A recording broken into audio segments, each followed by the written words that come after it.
म गर्ने सलिना सिस्टरले चाहिँ पोपो लाइभमा कति घण्टा बस्ने हो सिस भनेर सोध्नु भएको रहेछ। पोपोको फेस लाइभमा चाहिँ 2 घण्टा बस्ने हो र पार्टी लाइभमा 2 घण्टा बस्ने।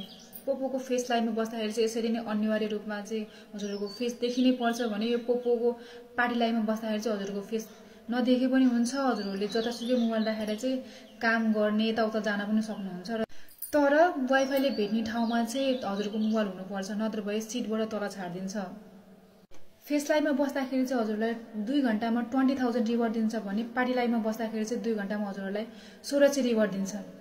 तर पार्टी लाइभमा बस्दाखेरि चाहिँ मुनि मुनि नबस्नु होला। क्राउन सिटको लागि चाहिँ हजुरहरू माथि सानो ब्रोड छ भने 9 वटाको ब्रोड छ भने चाहिँ 4 नम्बरसम्म क्राउन सिट हुन्छ भने 15 वटाको ठुलो ब्रोड छ भने चाहिँ हजुरको 5 वटासम्मको सिट हुन्छ क्राउन, त्यसलाई चाहिँ क्राउन सिट भनिन्छ। तर हजुरहरूले क्राउन सिटको रिवार्ड रिसिभ गर्नको लागि चाहिँ 24 घण्टामा एकचोटि 200 पोइन्ट चाहिँ रिसिभ हुनैपर्छ, हजुरकोमा गिफ्टिङ हुनैपर्छ। त्यसपछि बल्ल हजुरहरूको 1600 चाहिँ रिसिभ हुन्छ क्राउन सिटको। लाइभ बसेर आएको रिवार्डहरू हजुरहरूलाई पक्कै पनि रिसिभ गर्न आउँछ होला। यदि आउँदैन भने मेरो ब्याक भिडियोहरू पनि हेर्न सक्नुहुन्छ। त्यसमा चाहिँ मैले कसरी रिवार्डहरू कलेक्ट गर्ने भनेर भनेको छु। सलिना सिस्टरको क्वेसनको एन्सर चाहिँ मैले राम्रै दिए जस्तो लाग्यो।